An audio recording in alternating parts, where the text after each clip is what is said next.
Samsung fans, get ready to have your minds blown because what we're about to dive into regarding the Galaxy S25 FE might not be what you expected. After all, when we think of Samsung's fan edition models, we usually think flagship level performance without the flagship price tag, right? Well, buckle up because we might be in for a big surprise. Welcome back, viewers. It's Sam here. And before we get into the juicy details, don't forget to like, share, and subscribe to the channel if you want more updates like this. All right, let's get into it. So, the Galaxy S25 lineup has already launched with some heavy hitters, but now all eyes are on what's next, the Galaxy S25 FE. And here's the twist that might just throw a wrench into your excitement. Remember when the fan edition phones came with high-end specs like the Snapdragon 865 and 888 at a fraction of the cost of flagships? Well, we're not seeing that trend continue. Rumors are swirling that Samsung might be recycling last year's Exynos 2400 chip for the S25 FE. Yep, you heard that right. That's the same processor that powered the S24 FE. No upgrades, no surprises. Now, I know what you're thinking. Exynos 2400 again. In 2025, it's not a terrible chip by any means, but in a year where Snapdragon 8 Gen 3 is powering some of the best phones on the market, recycling an old processor feels like a missed opportunity. And what about those rumors we heard about a brand new Exynos 2500 chip?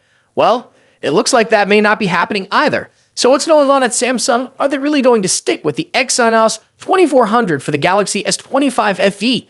Could this be a red flag for their processor development moving forward? But hold on, it's not all doom and gloom.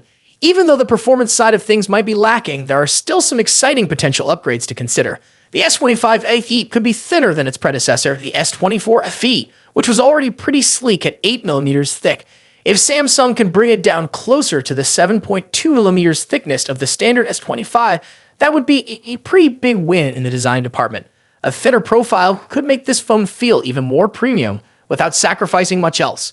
And let's not forget the camera. This is Samsung we're talking about. The S24 FE had a solid camera setup, but with the S25 FE, we might see some meaningful improvements. While we probably won't see a crazy 200MP sensor like the ones on Samsung's flagship models, expect some nice tweaks that could make this phone a solid choice for anyone who loves mobile photography. There's still plenty of room for Samsung to enhance that 50MP main sensor.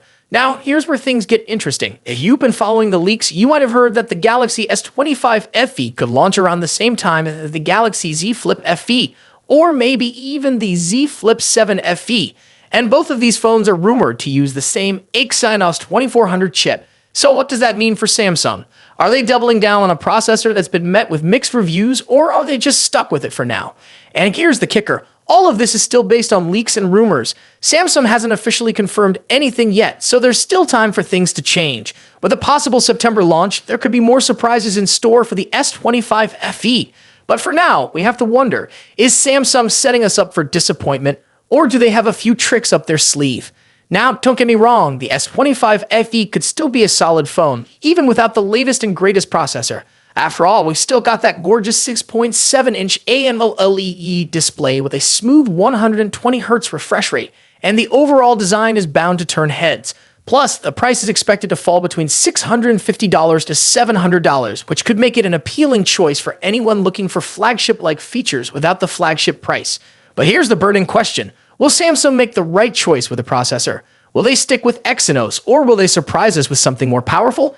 It's a tough call, but if Samsung really wants to knock this one out of the park, they might want to ditch Exynos for good, or at least give us something that's on par with what their competitors are offering. Before we wrap up, let me know what you think. Should Samsung keep Exynos in the S25 FE, or is it time to switch to Snapdragon? Drop your thoughts in the comments below, and if you're enjoying the video, don't forget to hit that subscribe button for more updates. Alright, that's all for today. Stay tuned because we're definitely going to be talking more about the Galaxy S25 FE as we get closer to its launch. Until then, I'll see you in the next one.